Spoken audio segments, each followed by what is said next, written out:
ផ្កាឈូកព្រះម៉ែកេសរផ្កាឈូកចំណែកស្លឹកដែលខ្ចប់នេះគឺស្លឹក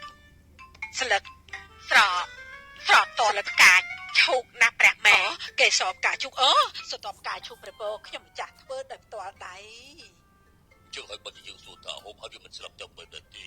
អូយទ្រង់សោយហើយនឹងមានប្រជញ្ញ10000ឆ្នាំមកខ្ញុំម្ចាស់បញ្ចុង10000ឆ្នាំលុយស្អីគេព្រះពរជួយផងជួយផងចាតែម៉ែយ៉ាដកទៅទៅទៅទៅយ៉ាអោអាយយោពីបោហើយ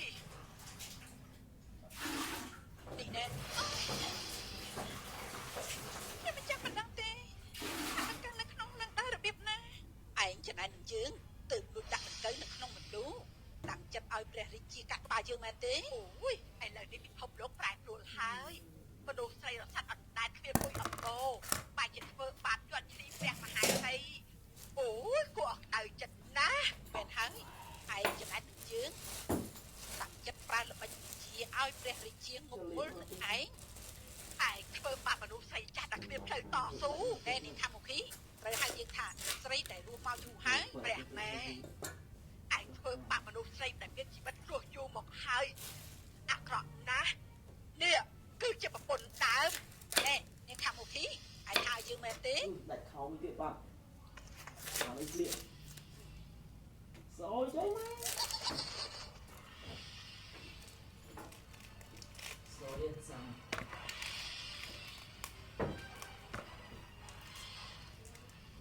យើងមិនអាចឃើញអ្នកណាអាចធ្វើជាម្ដាយយើងបានទេយើងកាត់បញ្ចេញទេថាមុខមាត់ម៉ែយើងយ៉ាងម៉េចរឿងរ៉ាវដែលកន្លងហួសក្មេងពិបាកយល់ណាស់តែពេលនេះបងនឹងកើឃ្លានទៀតហើយព្រះអង្គតើតែឲ្យគ្នាទៅទេតែពីទីយើងពុទ្ធជងស៊ីព្រីខ្លាំងណាស់ឃ្លានណាមិនថាតែពួកឯងឃ្លានទេអាហារដែលបានមកពីក្រៅសេះមកណារសជាតិមិនឆ្ងាញ់ដូចឯងចង់ឈឺក្បាលទៀតហើយមែនទេអូយលោលេងទេព្រះរាជកុមារឲ្យយកបានឡាននេះលោលេងបន្តិចក៏មិនបានដែរធ្វើបែបនេះល្អទេព្រះរាជកុមារបើព្រះរាជកុមារត្រង់ឃ្លានចាំទូលបង្គំទៅរកអាហារមកថ្វាយចុះណាឯងចង់ទៅរកអាហារនៅទីណា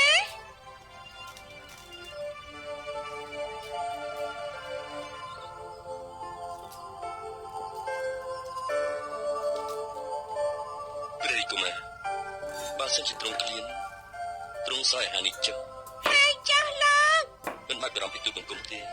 ទូលបង្គំមិនញ៉ាំអាហារដូចជារាជកុមារទេហេតុអីនៅថ្ងៃមួយទូលបង្គំចាប់ជាតិជាក្រពើទៅជាមករបស់យើងអត់ក្លិនលឿនជាងសត្វដូចជាទ្រង់ដែលក្រាបទូលខាងកាយរបស់យើងយ៉ាងម៉េចដែរទូលបង្គំដូចជាធ្លាប់អត់ក្លិនរបស់រាជកុមារតែទូលបង្គំទីមិនត្រូវទេថាហេតុអីនោះបានជាទូលបង្គំមានអារម្មណ៍ដូចជាធ្លាប់សាសនាជាមួយនឹងរាជកុមាររាជកុមារទ្រង់យើងទៅកោសិនគរធ្វើអីយើងតាមរកឪពុកម្ដាយរបស់យើងឪពុកម្ដាយវាឈឺហើយចុះឪពុកម្ដាយរបស់ទ្រង់យើងចង់តែដឹងថាឪពុកម្ដាយយើងគេវ៉ាទៅកែមកហើយលឺឡាជួយគ្នាអសុរកាលឺឡាអសុរកាយរត់ទៅរត់ទៅរត់ទៅ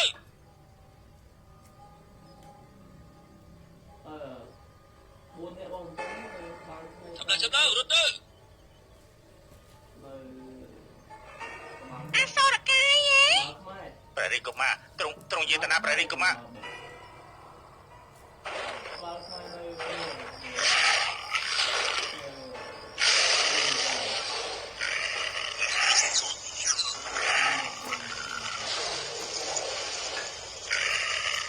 លោកអាម៉ាត់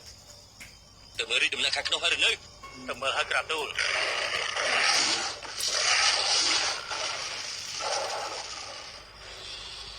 ទូបង្គំចុះក្រាបទូល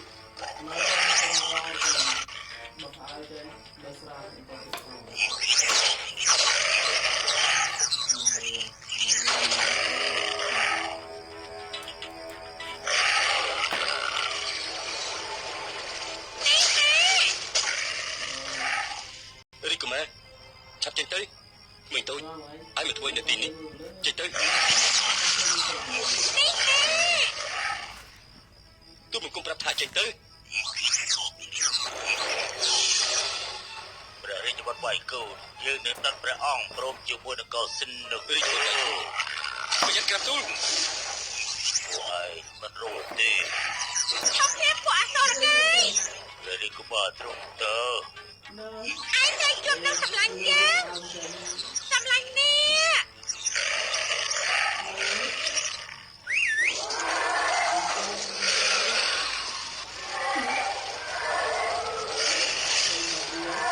ចាត់ការពួកវាទៅអសូរកាយស្ដេចនេះ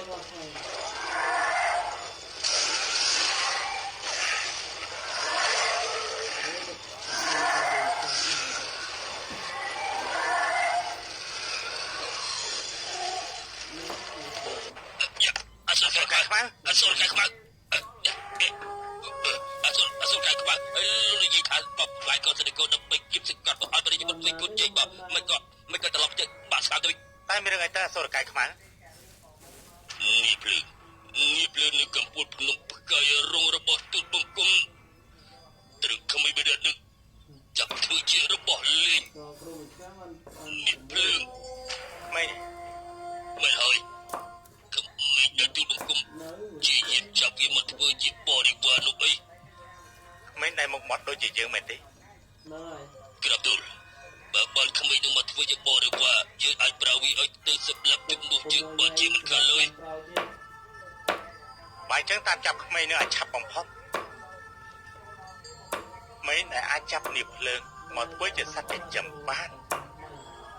ប្រកាសជាមិនមែនក្មេងធម្មតាទេតពុជចាក់ក្មេងទៅរបៀបទឹកក្រាបទៅមិនបានឆ្អែងមានឫទ្ធិអំណាចលើក្មេងដទៃយ៉ាងនេះ